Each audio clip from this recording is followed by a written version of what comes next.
Okay, welcome everyone to this month's edition of Ceros Essentials, where we're going to be talking all about the new interactions that were recently added to Editor. My name is Travis, and I am the digital content educator on the Ceros Educate team.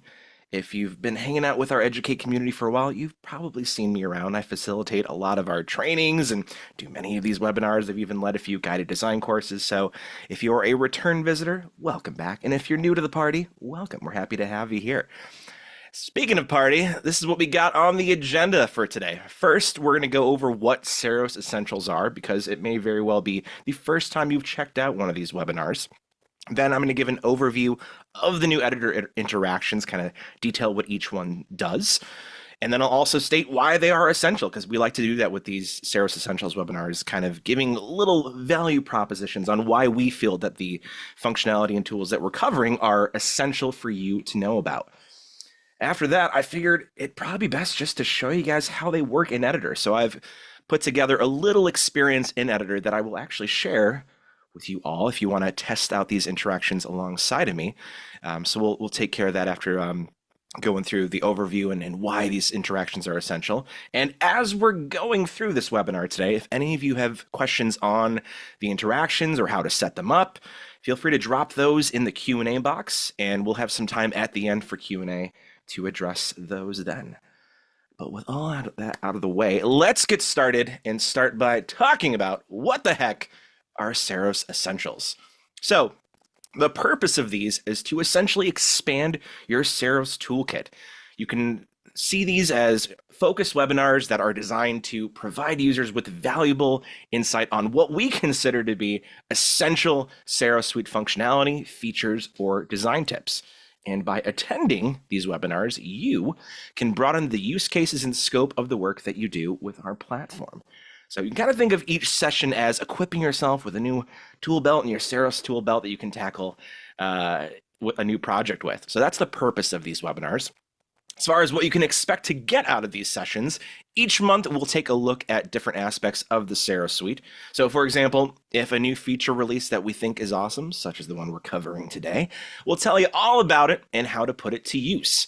And many of these sessions will include build-along sections so you can test out the topic of interest while learning about it.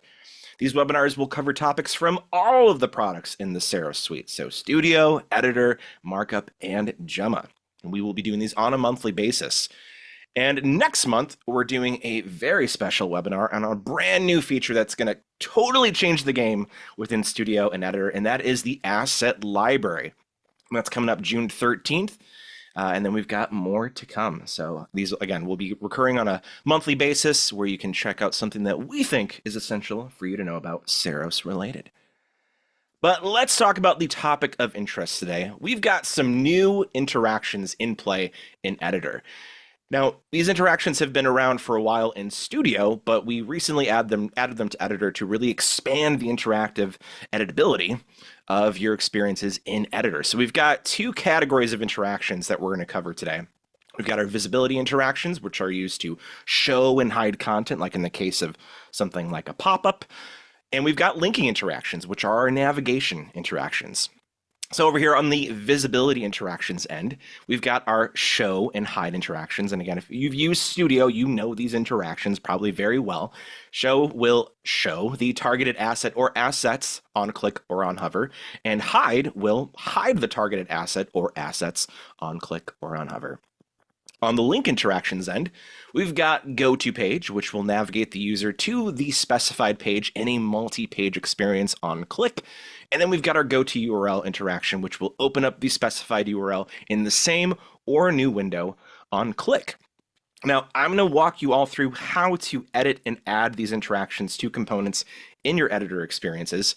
But if you want to review these steps later on, we actually just recently released a couple of articles to Educate that detail those steps as well. So I'll actually drop a link to those articles in the chat if anyone wants to have those open or bookmark them for later. So we got one for showing and hiding content and our linking interactions. So those are right there in the chat now. And as far as why we consider these essential, I think it's kind of self-explanatory. For one, these interactions provide users with far more editing power than they had before in their experiences, which include templates from Ceros Inspire and also ones that you and your team create internally, right? This allows for links and hidden content to be more adaptable. And also, these interactions will allow users greater content creation power in Editor. So if you want a new pop-up or a button that links, externally, you can do that now in Editor. It's awesome. You don't have to rely on your studio users to set up interactivity within Editor, which is really exciting. So now that we've had kind of a quick overview of what these interactions are, I think we should just dive into Editor and check them out.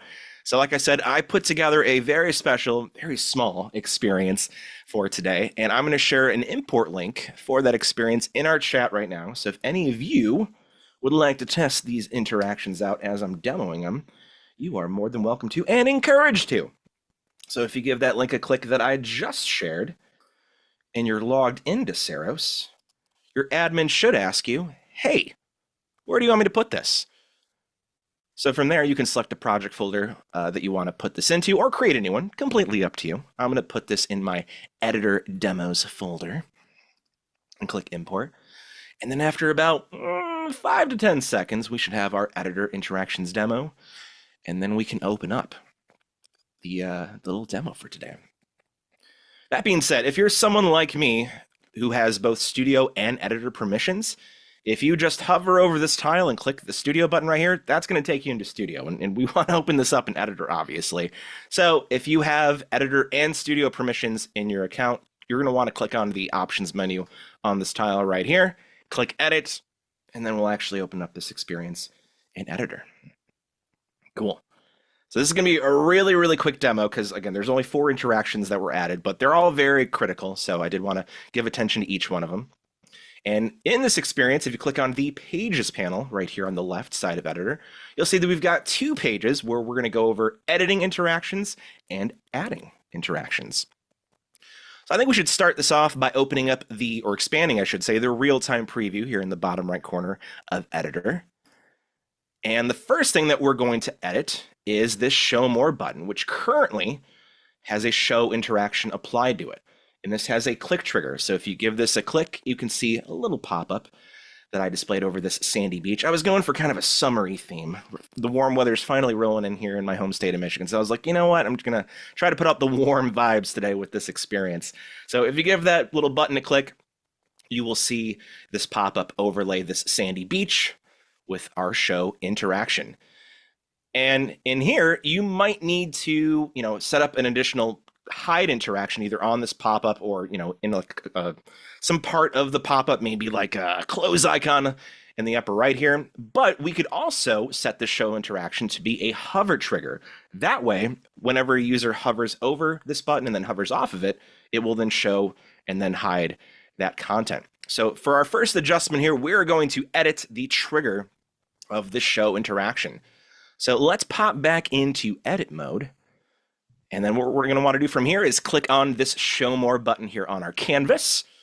You'll know that it's selected when it's got this blue bounding box outline. And then after we've given that a click, we'll have this panel open up here on the right.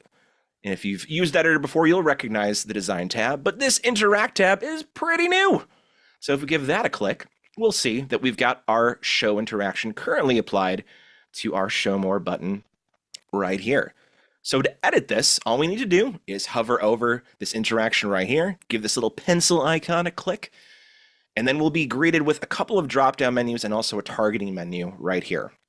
So in this first drop-down menu, you can select the trigger type for this interaction, and the visibility interactions can use either click or hover triggers. So we're going to use a hover trigger here. So let's select on hover. And then the second drop-down menu, you will be able to select either show or hide for your visibility interaction. And we're going to use show here. And then we can leave our pop-up one targeted right here because that's what we're going to want to show. And then we can click update. And then we're good to go. Look how simple that was. And then back to our real-time preview, fully expanded. If we then hover over this button now, it will show the content when we hover over it. And then when we hover off of it, it hides itself. Amazing. Awesome. Next up, we've got a couple of buttons here on the right for our link interactions. So we've got our button here linked out currently to our Educate site. So if I wanted to edit the URL that's tied to that go to URL interaction, we could go back into edit mode, click on this button right here, which has that interaction applied to it. And then over here on the right in our interact tab, we can click on the little pencil icon once again. And right here is the field we'll want to update if we want to redirect this button to a different URL. So I could change this out to maybe Inspire. We'll do ceros.com/inspire. Click update. And right here, this little checkbox, if you want the user to open up your specified URL in a new window, you're going to want to make sure this is checked. Otherwise, if this was unchecked, this URL would open up in the same window of your experience, and you might not want that. Sometimes you might want to leave the user on that page and just have something externally open in a different tab. So if you want that to happen, make sure this open in new window checkbox is selected. And then we can click update. And then checking this out again, if I click on the go to URL button now, it should take me to Inspire, which it does. Amazing. Sweet. We got one more here that we're going to edit. This time we're going to do some page navigation, which obviously only works if you have multiple pages in an experience, which we do here. We have 2 that we can go between. So here we've selected our button, and then over here in the Interact tab, we can edit this interaction yet again with the pencil icon right here. So giving that a click, we're going to leave the on-click trigger with the go to page interaction. And then this drop-down menu right here will allow us to select the page that we want to navigate our users to. So I'm going to have this go to adding interactions, because currently this is just taking me to the same page that I'm currently on, which doesn't do anyone any good. So we're going to click on the adding interactions page right here, and then update. And now when we go back to our preview and click on the go to next page button, we'll be taken to our adding interactions page, which is kind of more of like a sunset beach vibe that I got going on here. And on this page, we are going to add interactions from scratch to these buttons rather than editing them, because you can do both in Editor, edit and add interactions to components within an experience. So to kick this process off, we will return to edit mode. And look at that. Since I was viewing the second page of my experience in my real-time preview, it's already on the editor screen right here so that I can make quick adjustments to the content on this page. So right here, we're going to utilize another show interaction leveraging a hover trigger. So let's click on this button right here, and then we're going to add our interaction to it here in the Interact tab. And as we can see, there are no interactions present on this button right now, but we can add one by clicking on this plus icon right here. And again, our drop-down menus are going to appear. The first one, we're going to select an on hover trigger, and then our action will be show. And then from here, we're going to target our pop-up to content. And when you've targeted an asset with a show or a hide interaction in Editor, that asset will be outlined in a blue bounding box, which you can see right here. So this is where my pop-up is going to show up once we reveal it with that hover trigger. And since I've situated it on top of my image 2 in my layer hierarchy, we can ensure that it will display over top of this sunset image right here. I want to be there right now. That looks so pretty. And then we can click Save Interaction, and then it should look something like this. So unhover, we're going to show our pop-up to, and then going back to our preview yet again, we can see how we did. So assuming I did this correctly, if I hover over this button now, we should see our second pop-up, which has a little bit of opacity reduction there, so you can see that nice beach behind it. Very summery. Hopefully you guys are feeling the summer vibes. Awesome. And now over here, we're going to add some linking interactions. So once again, going back to edit mode, we're going to click on the go to URL button here on the right. And like we did with the other button, we are going to add our interaction here in the Interact tab. We have to use a on-click trigger, right, for the linking interactions. And then from here, we are going to select go to URL, and then we'll input our URL right here. And this time, I think I'm going to go to our Educate site. So educate.ceros.com. Open it in a new window. You're welcome to put in whatever URL you would like here. Click Save Interaction, and there we go. I'm going to check my preview once again, and then that change should take effect immediately. So once I click on this button, it should take me to Educate, which it does. And it's at this time that I would like to plug some stuff that we've got currently going on Educate. I got to do it. I'm sorry, guys.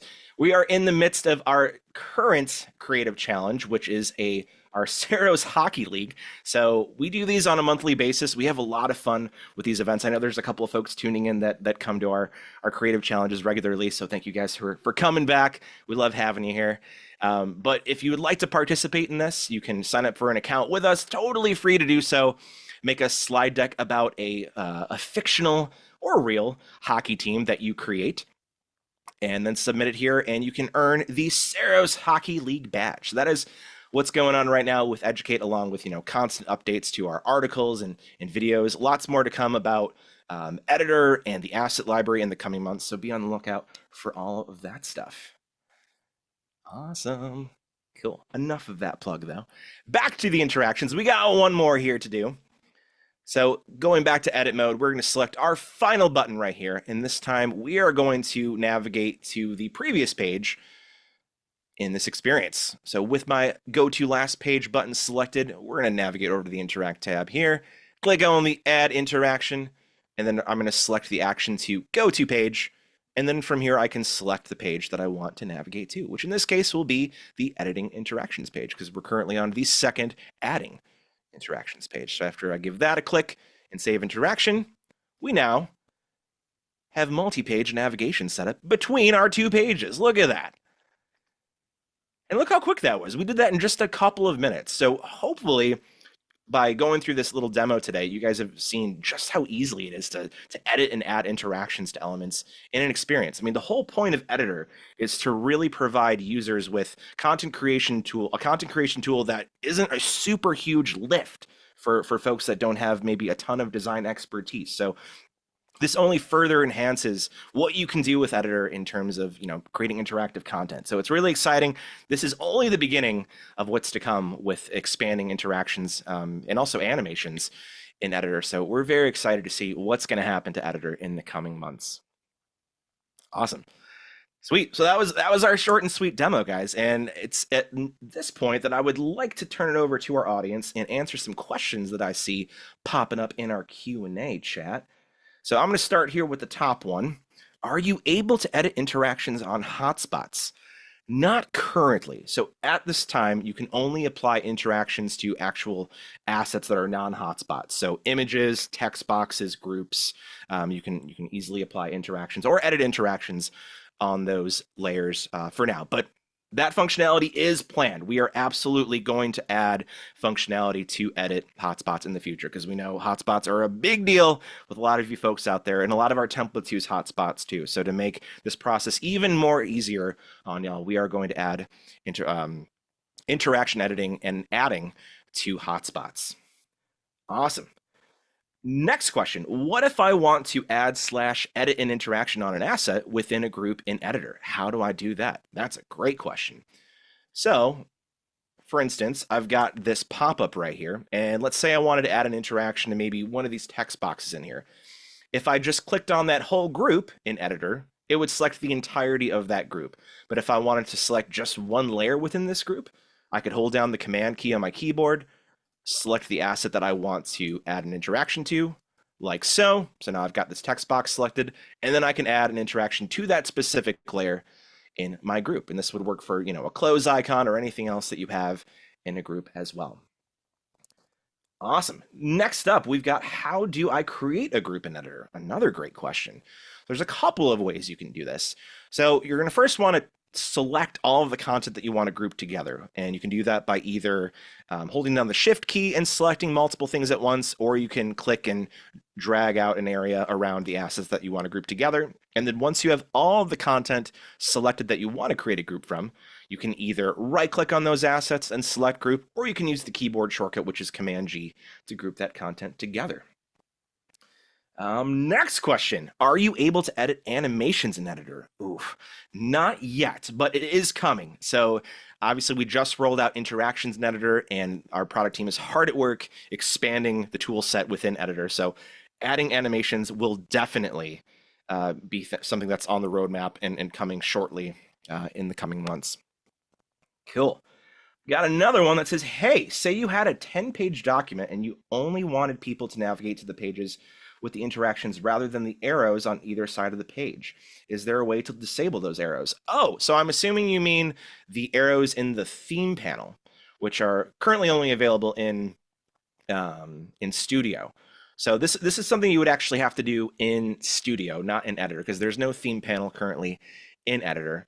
So if you wanted to disable those automatic page navigation arrows, which come by default, you can click on the theme panel icon, which is this kind of paint palette up here. Give that a click. And then right here, if this is checked, you can uncheck it to disable those page navigation arrows. Cool. Last question here from Andrea. Can you show more about the show some hide others function? Is it meant to hide everything else? So Andrea, that's currently a function that's only available in Studio. So that interaction is not yet available in Editor. But as you imply, when you use a show target hide others interaction, let's say you have a folder of images or maybe text boxes that you want to show one and hide everything else. Setting up a show this and hide others interaction, I just totally said that wrong, will show the targeted asset that you've selected with the interaction and hide anything else that's in that group or folder. So you want to be really intentional when you're using show and hide others interactions, just because anything that doesn't get targeted by those interactions will be hidden by that interaction. So again, if you had like a folder of images and you showed one, anything else in that folder would get hidden with one of those interactions. Oh, sorry, one more snuck in here from Hazel. Is this a new window style? Mine doesn't look like yours, and when it is launching.